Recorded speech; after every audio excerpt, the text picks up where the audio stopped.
Yeah, I got 10 brothers and sisters. 10 brothers and sisters. You know, I recently read that it's the middle child that is the most successful, right? And so, like, out of 11 kids, which number are you? I am number 6. Okay, see, so That is the middle child. it's like literally spot on. So it just kind of, it adds up kind of perfectly. I think that's great. Okay, it's just good to know that science is working. At only 12 years old, though, your family moved to Australia, and I guess your grandmother was originally from there. Is that right? She was a contralto. She was an opera singer. She Oh, came over wonderful. to the United States and gave concerts and sang at magic places like that. So Love it. yeah, she was good. I love that. So She was an import. Yeah. what was the biggest culture shock for you to move down under? Fortunately, it wasn't that bad. Okay, good. Because the nations are fairly similar, and well, they both speak English. Yeah, yes, that's helpful. But there were some adjustments to make, and particularly at that age. Right. At 12, man, you're going through a lot of stuff. Of course you Things are. are happening. You're getting pit hairs, you know, you're stretching. You're growing things, and then. I can imagine. And we hear so much now about like the wildlife of Australia and how very exotic and sometimes scary it can be.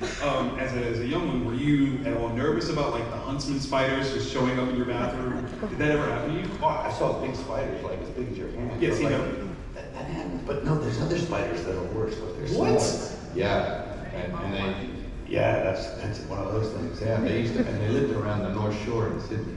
They had a very narrow kind of stomping ground they used to hang out on. Okay. Very poisonous. They had 2 ways. Venom can kill you in 1 or 2 ways. It can coagulate your blood, and that will give you a clot. Yep. Or it'll stop your nervous system and your lungs will quit. And this thing used to do both things at the same time. And it was like, and it could survive underwater. It used to sit on the bottom of the pool and survive on the bubbles on the hairs on its legs and stuff like that. It was vicious. It would go through the wash. And you know, and then when you'd stomp on one, because I put my pants on one day, and it had crawled into my yeah, and lucky it was the day of Oxford bag jeans, you know, it was back in the 70s, so I was able to grab a big swatch of material and squeeze the shit out of it, you know, taking my pants off, and I could feel this thing tickling my leg, and it was one of those things, and I squished it pretty good, but it was only wounded. So it was like, it was jumping around trying to bite me. They're very aggressive.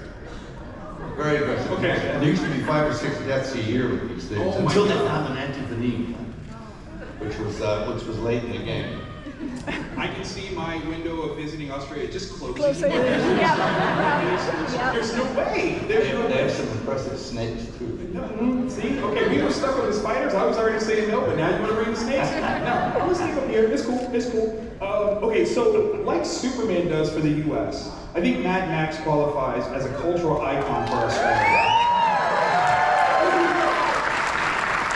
And your portrayal was an absolute game changer for your career, which is absolutely amazing. But the question is, which installment is your favorite? I think the second installment. Yeah. It was just pure. Yes. It was just a chase. I love it. I love it. Now, is that from your view as a fan, as an actor, or as a director? All 3, I think, but because I think you have to be a fan, and an audience member. I think from an audience point of view, I thought it was the cleanest. I do love that one. Yeah, and it had some really, for its time, some excellent thrills and spills. Oh my gosh, it still holds. Like, still holds to this It day. does, and no special effects. I mean, you know, they were throwing stuff under the truck. Love that. Yeah. George Miller, Peter Weir, and I'd say Richard Donner are probably some of the most influential filmmakers to your career. But if you could add one more to like the Mount Rushmore of directors that influenced you, who would it be? Oh my God. I used to, you know, when I was growing up, I watched a film, and it was a film version of Macbeth. Oh, okay, yes. And I was like 17, and I went to the cinema and go, oh, Shakespeare, and I watched this film and I couldn't I was just glued to it. Locked. And it was Roman Polanski who directed it. Okay. Now, I don't know if I want to work with Roman. I mean, fair. Mind you, I'm not 13. Good night, everybody.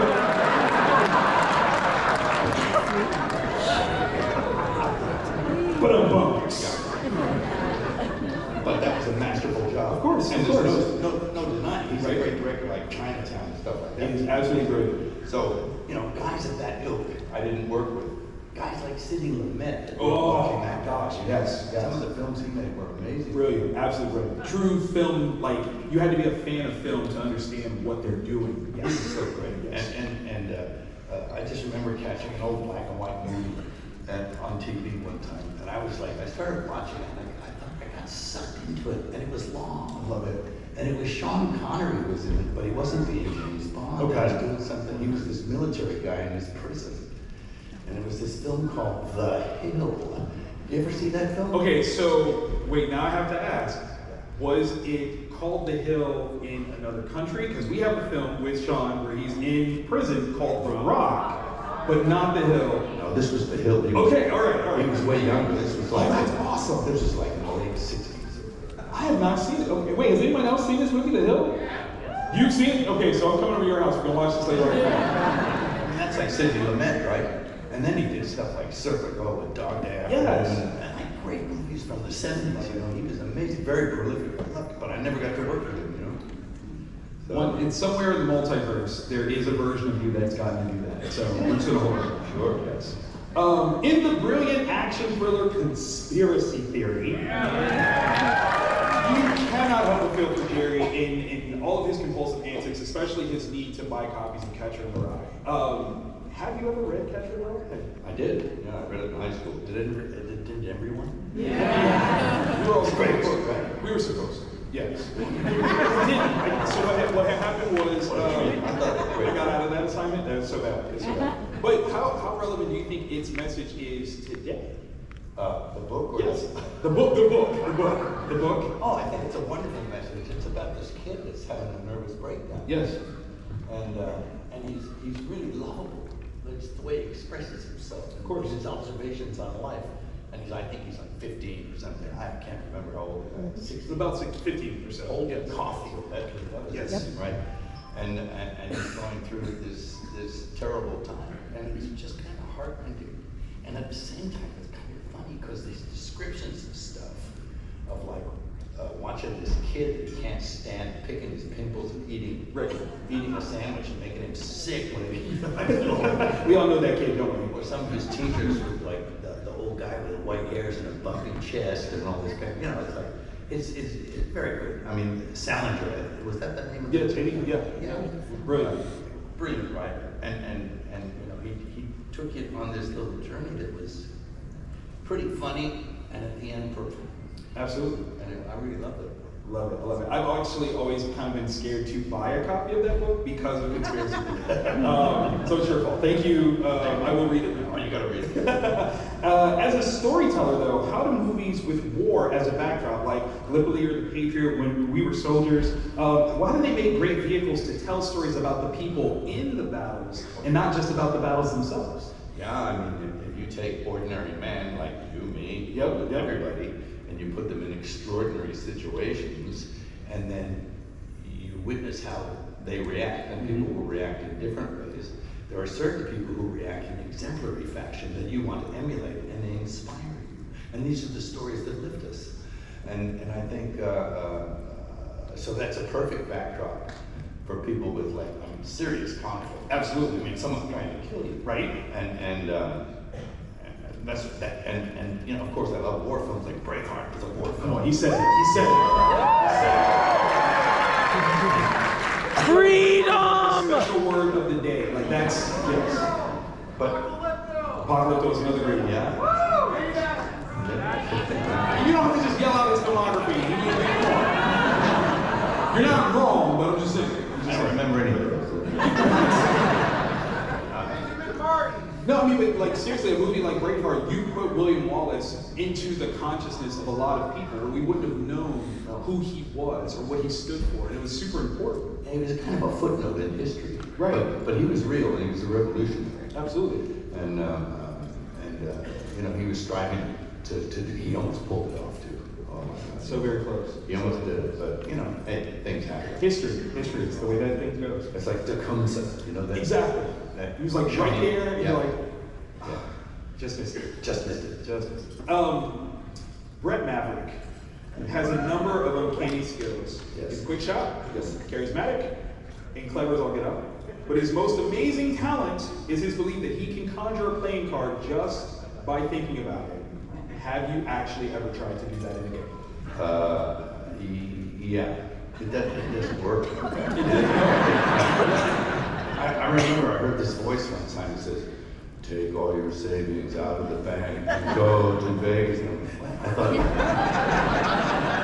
I said, who's this? You do as I say. Okay, all right. So I took all my money, I quit my job, I went to Vegas, I put it all on tables, he put it all on 29 black, and I said, "No, this is a lot of money. Just do as I say." And I said, okay. Do you think I would lead you here without a good reason? Put all your money on 29 black, and I did it. And then the wheels spun, right? And the ball went ding, ding, ding, ding, tong, ting, tong, tong, tong, and it was 3 red. And the voice went, "Ah, fuck."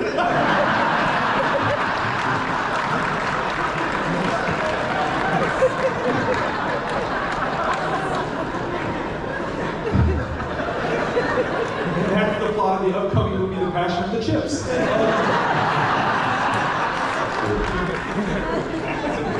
Did that really happen? Did you really embed it all like that? Oh my God!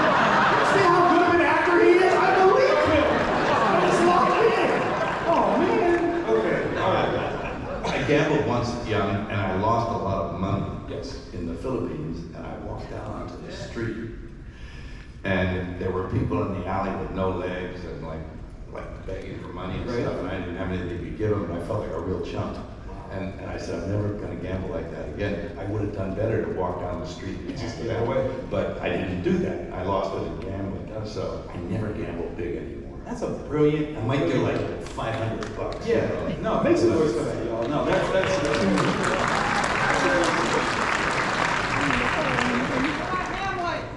Oh, hamster. Come on, Hamlet is that's life. Hamlet is life. You made your directorial debut on Man Without a Face. Yes. A beautiful examination on the opportunities we allow our relationships to build. Was it difficult to build such a poignant narrative while balancing the duties of directing and acting?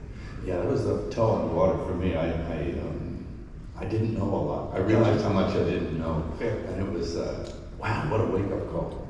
I fortunately had like this old drill sergeant kind of director of photography who kind of had been through the motions a bunch of times, and you could see I was like, and he would sort of make suggestions like, oh, that's a little bit interesting. And then, so he kind of was teaching me about some stuff and that I hadn't considered. Because once you're in the breach like that, okay, I had some of it, but not all of it. Right. And he was able to help me with the language of film and lenses and transitions. That's nice. Really good. Transitions are very important. It's very important. And after that, I kind of like, okay, I did the transition. I was like, but, I mean, to be fair, as a good director, you deferred to someone who knew something that you didn't. So I think that also is kind of the benchmark of why you have become also a great director as well as actor. So you already were building, that skill set of, I can listen to direction, which means you can give direction. no, absolutely. You have to absorb stuff and listen. And I was always asking these, like the Peter Weirs, the George Millers, the Richard Dunn, always asking questions. I wasn't the kind, well, they didn't have trailers for actors that you could go back to and hang out in. It was a different kind of business there. So you used to hang around the set and go, well, what's that? And someone would tell you, so you learn all the lenses and the tools Absolutely. that it took.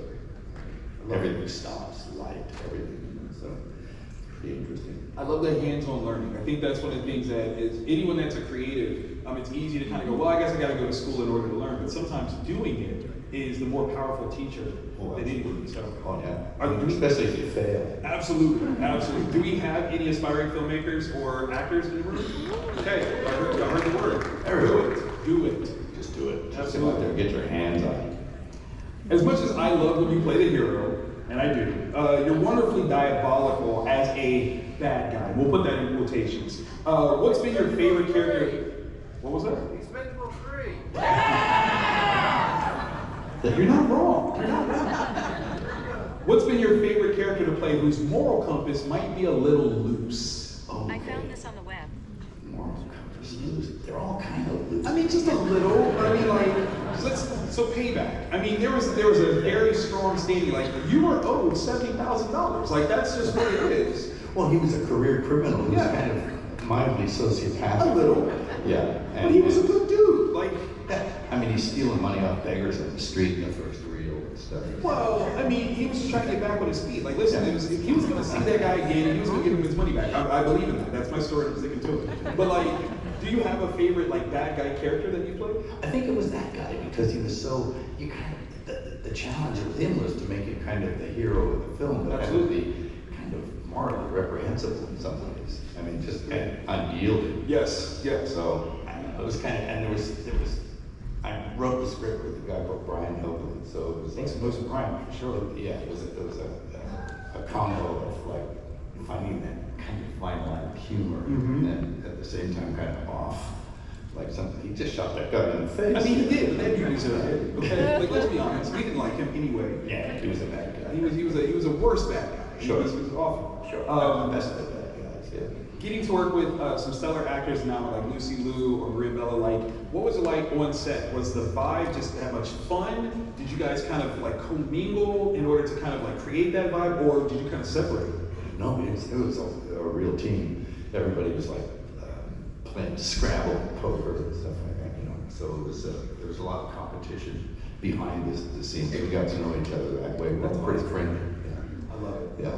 I saw Maria like a month ago in an airport. Oh, nice. And I was like, and she hasn't changed. Of course not. She wouldn't get any older. Yes. No, it's like weird. I'm like, look at me, I'm like white beard, and she's like still looks exactly the same. I was kind of blown away by that. You're saying she's forever young? Something like that. Yes. You're welcome. Fathers Under Pressure. From Ransom to The Patriot to Signs and so many more, you've played some dads who are facing incredible crisis, but still put the love of their children above everything. Can you share a fun story of you being a dad? Me being a dad. Oh boy. Killing Brits. The doctors got me and they said, we want you to take these statins. You know, you ever anyone on statins? We got a couple hands, Yeah, everyone's on statins. You hit 50 and they want to shove you on statins. So I sort of said, what's statins? And he said, well, it's just with plaque and the arteries. And I'm like, ah. So I look it up and it's like side effects, right? The downside of statins, impotence, Alzheimer's. Wow. Your joints falling apart, all this sort of stuff. I said to the doctor, I'm not doing that. And he said, well, you have to do it. I said, no, I don't. Why would I do that? Why would anybody do this? I'd rather die. And he said, well, you've got kids. You've got grandkids. And I said, fuck them. You know how they got here? I still like that part. My arteries were talking. No, I didn't really say that. He had it. That's a good kid. Oh my God, I love it. I love it. Now, I did read that Sean Connery once recommended that you would be a great James Bond, but that you shied away from the consideration of it. Do you still think that that was the right move, or in some alternate universe, do you wish that you had tried it? Of course, you go back and you think, man, I wish I had done that. Right? It's like, Ridley came in with Gladiator. I didn't do that either. You know? What? Oh, yeah. But I was doing the Patriot, so I couldn't do the Gladiator. So Russell got Okay, all right. That's good. He did a great job. So it's kind of interesting the things you miss. And you go, Yeah. oh, man, I thought that was good, but and there's a bunch of stuff. I mean, but yeah, I got the call from Cubby Broccoli. I was 26 years old. He said, we want you to be James Bond. And I said, you're sure? I could probably do it.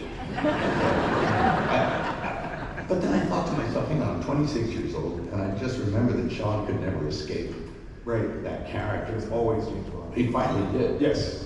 It took way too long. About 10 years after that, Exactly. finally he did that Untouchables movie. Right. It was fantastic. Yes. So he escaped that prison that he was in for many years, for decades. So I thought, I'm not going to do that. And I let it go. So it was like, because I thought, I'll do some other stuff. Right. And I mean, you already have iconic characters under your belt of your very own. You got Mad Max, so that's fair. That's fair. I think that's a good trick. Okay, so one of the things that I gotta get in here is literally you've got an unmistakable voice, and you've used it a few times to bring some incredible animated characters to life. What's been your favorite voiceover role, and why is it absolutely Chicken Run? Yeah, that was it. And it's like, it was great, you know, I just enjoyed that. I enjoyed that character. And, you know, that kind of, you know, kind of chicken voice, you know. And I like the script. And I think those guys, those Ardman guys, yes, are so clever with that, whatever it is they're doing. Claymation, stop motion. Is it claymation? I don't know what it is, but it's amazing stuff. I love it. Really intricate. When I saw that first Wallace and Gromit thing, I was like, whoa. Yes, because it captures the imagination. It is it's absolutely great. It's fantastic. Yes. We've got some fan questions that have been submitted, so I want to read some of these. So Dominic R. from Tampa asks, you've played so many tough and intense characters. What's the most physically demanding role you've ever taken on? Physically, I think it was on Braveheart. It was like, because I was in front of the camera and behind the camera, and you have to get up before everybody, and it was just, the makeup and the thing, and just all the logistics, and then the physicality of the part itself, you know, like with the horses, yes, all kinds of stuff. I had one day, we had this push-button horse, you know, and it was the horse that you said, well, if you pull back on the reins and then you dig your heels at you, you know, you'll rear up and this kind of stuff. And I thought, okay, so So I was doing this thing with the horse, and then the guy comes and stabs me with the spear in the chest, and I do the whole thing with the horse, right up, right? And I actually, the horse kept going. What? Yeah, and it's in the film because I fall off. Yes. Because I fall off the damn horse, right? but they didn't cut to the next part, because the next part was the horse, the 2,000-pound horse, was coming right down on me. No! Really, I could see this, and I'm like, I'm dead. And my stunt double, this guy called Mickey Rogers. Yes. I don't know where he came from, but it just, his arms come into the shot, all of a sudden he's like, yanking out from under this horse, which hit the ground with such force, I would have been dead. Oh my God. So stuff like that happens, and it's like, That's wonderful, Yeah. great, scary, and amazing. Make some noise for Mickey, y'all. Like, this guy's amazing. He pulled off another stunt that only one other guy did and got away with. And the stunt man that did it was an old timer called Giacomo Canut, okay, who was in a film called Stagecoach with John Wayne. And Giacomo Canut did the thing where he jumped from the stage on 3 different sets of horses. And he pulled the horses up and he survived. Everybody else that tried that stunt totally does. Yeah, don't do that. they got trampled, they got killed. That, you know, even Terry Leonard sort of went under the axles, and it was a mess, you know. So it was like Mickey did it, and Mickey did it pretty well. He did it, and everyone's like, "Whoa, he's the only guy since Giacomo Canut to do that." That's wild. And he did it, and then the director said, "We didn't quite. You have to do it again." Yeah. I'm like, "No, don't do it again. No. Don't do it again." And so Mickey gets it. He says, "Yeah, I'll do it again," because he's just, you know, it's just me. He's Mickey. You know, oh yeah, I'll do it. So he gets on there and he does it again, and this time the horses start to go down. That's not okay. And it's not okay.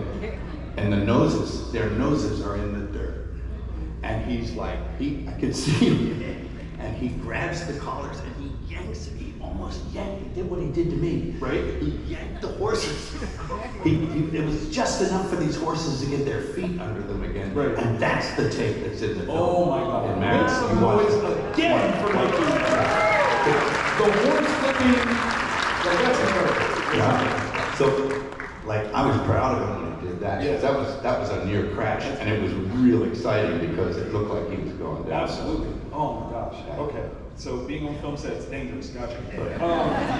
Isabella M. from Orlando wants to know if you could drop one of your past characters into a completely different genre, like turning Braveheart into a sci-fi epic, who would it be and why? Okay, Let's go. What do I have to figure out the sci-fi? Okay, so we'll pick a character that you've played, and then we'll pick a different genre than what they are known for. Right. Okay. Oh, I see. Yes. Yeah. No, you take that guy from What Women Want, and Let's you go. put him in Braveheart. You put him in Braveheart. Nick Marshall in Braveheart? Yeah. I don't feel like Nick is going to make it. He wouldn't do too well. He's over there like putting lipstick on in front of the king. He's like, right. Yeah. He'd like the dress part. He'd like this. He's out there with a hair dryer, and he's like, what do you want? Freedom! Yeah. I would watch that movie. I'm so good at it. Trevor S. from Miami asks, you directed some epic battle scenes. If you had to choose, would you rather direct a medieval war film, a futuristic space battle, or a pirate adventure? Yeah, I just written with this guy. Me and this guy wrote a thing about the pirates, about what it's kind of like a pirate thing. But I think the sort of medieval warfare is more up my street. I mean, you've got a signature on that one, but I mean, I get if you want to spread out a little bit. Yeah, but I'm going in for sea battles now. Ooh, because and it's for television, but we'll see how it goes. Fingers crossed, y'all. Yeah, Fingers crossed. it's a thing called Siege, and it's about the Knights of St. John on Malta. Right. And there were 700 of them, and the Turks, 40,000 Turks came in their ships and tried to do them, and the Knights won the day. That's right. That's right. But they had the Maltese as well. See, that's good stories. That's, again, when you're dipping into history and there's such rich storytelling within that, there's so much that you can play with. I hope that this comes out. Oh no, crazy story. I mean, they were under siege for a long time. Right. It was the most brutal thing ever. Oh my gosh. It was like what they would do to one another Right. for both sides. I mean, it got pretty ugly. For I mean, about 8 months, it was like, That's the darkness of war. Every time. Every time. Elena K. from St. Petersburg says, you've worked with so many legendary actors. Who's someone you still dream of collaborating with?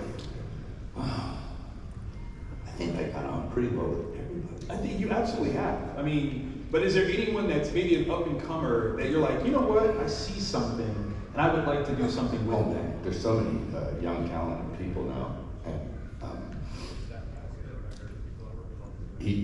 some of these guys are really good too. Of course, They do. I mean, they're so gifted. Mm-hmm. Even I think it's another level of like the kind of stuff that we would do. Of course. It's just another level. Well, they got to learn from watching you do it, though. So you're part of what makes them great, because they saw you. Yeah, but they took it a step further. I mean, there's legions of these guys now. Some of them really good, and I know, he can be kind of a tricky customer. But Sure. I love this kid Shia LaBeouf. Oh, yes. There's something so truthful about what he does. I love it. And he gets into it. It's a good one. No, I would love to see you pair with Shia. That would be, I watch that movie religiously. Javier T. from Fort Lauderdale asks, what's the strangest or funniest thing that has ever happened to you on a film set? Not a fake horse almost killed you. Oh man, there's a million things.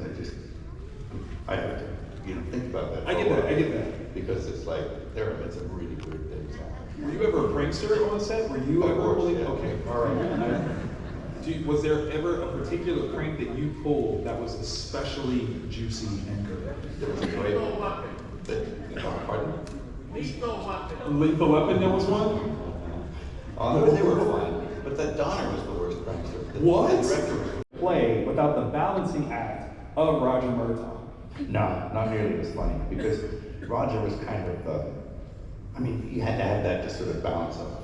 And Danny had this wonderful kind of, almost like, Donner used to say, look at him, he's like Jack Benny. Because he used to stand there and just kind of do this, like, he was always did this thing where he was playing it like he was a beat behind. Right. It was like so funny. It is perfectly timed for how he would present any sort of fun moment. Yeah, because I would sort of play on that and try and like confuse them. And then we got Joe Pesci, who was more of a mouse on stage.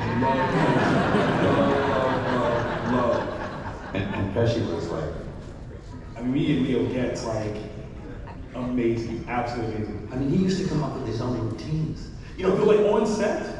Yeah. Okay, let's hear it. I think that, they'll. Yeah.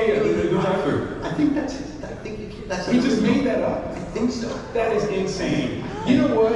I think one of the things that makes Lethal Weapon so great is the pairing of you and Danny Glover. Ladies and gentlemen, we have Danny Glover joining us right now. Get on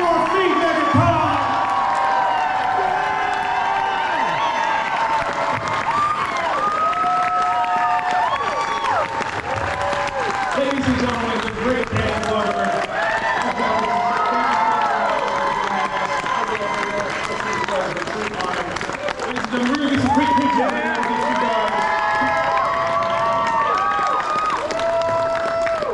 I was trying to find my way out of the building.